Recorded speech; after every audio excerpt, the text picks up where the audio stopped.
ठीक है, तुलसीदास, जो बात आप वाहिद कह रहे हैं, आप उनसे सहमत है? क्या आपको लगता है कि जो शिवसेना की स्थिति बहुत कमजोर हो गई है सुप्रीम कोर्ट के फैसले के बाद, उनको तगड़ा झटका लगा है?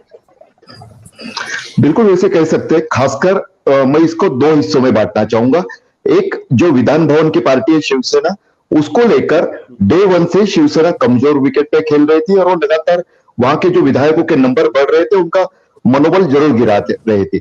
लेकिन हम अगर सदन के बाहर की शिवसेना की बात करें तो पिछले 3 दिनों से, खासकर 4 दिनों से, जब से उद्धव ठाकरे वर्षा इस सरकारी आवास को, मुख्यमंत्री आवास को छोड़कर फिर एक बार अपने पुश्तैनी मातोश्री निवास पे लौटे हैं, तब से शिवसैनिकों में जो आक्रामक तेवर दिखा रहे हैं, सत्ता में जाने के बाद जिम्मेदारी के चलते जिस तरह से शिवसैनिक ठंडे नजर आ रहे थे और अब जिस तरह से वो फिर एक बार आक्रामक तेवर दिखा रहे हैं, उसके बाद ऐसा लग रहा है कि मेन पार्टी जो है उसके, देखिए आखिर का लक्ष्य वो है।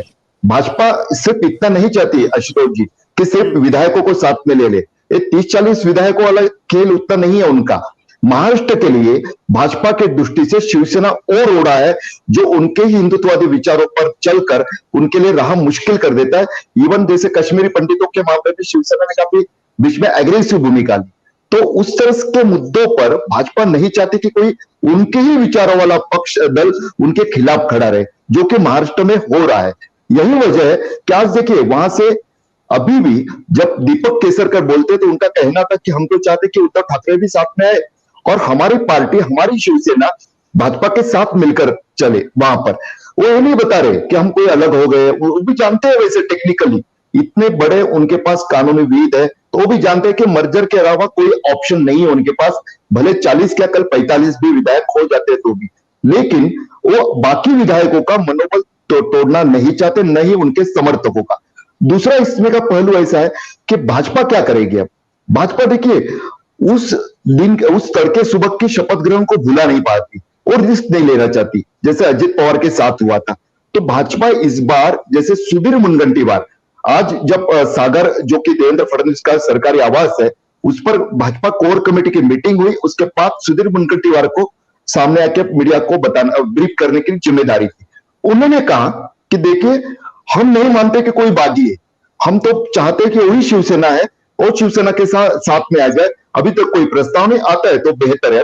भाजपा पूरी तरह से एकनाथ शिंदे वाले गुट को ही शिवसेना साबित करने पे तुली है।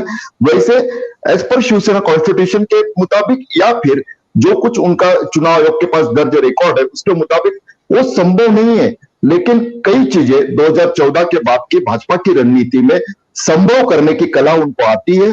तो वैसा भी कोई झटका भविष्य में शिवसेना को मिलता है तो मुझे ताज्जुब नहीं होगा। आशुतोष जी, बट तुलसी ये मुझे बताइए, क्या भारतीय जनता पार्टी को इस बात का संदेह है कि शिंदे ग्रुप के पास 2/3 विधायक नहीं है?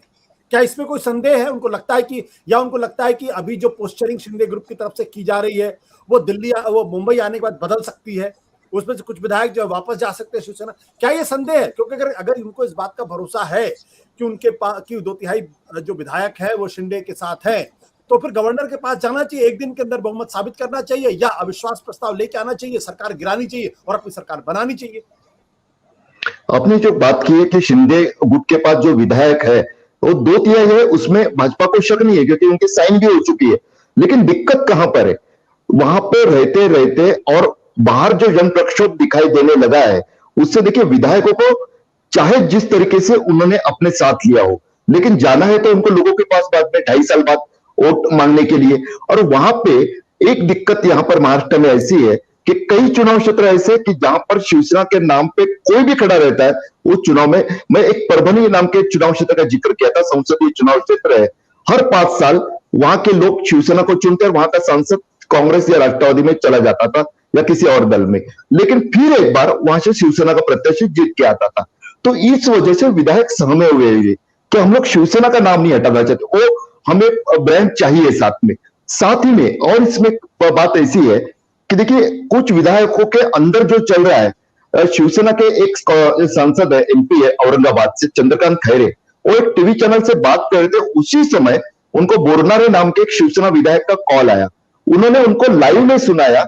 वो विधायक कह रहे थे कि भाई हम तो यहाँ परेशान हो गए, हम लौटना चाहते हैं, आप एक पैकेज डील कर लो, लेकिन संजय राउत को इसमें मीडिएटर मत बनाइए, उस व्यक्ति से हम परेशान हैं, आप मीडिएटर बनिए, ठाकरे के पास लेके जाइए, तो हम लौटने के लिए तैयार है।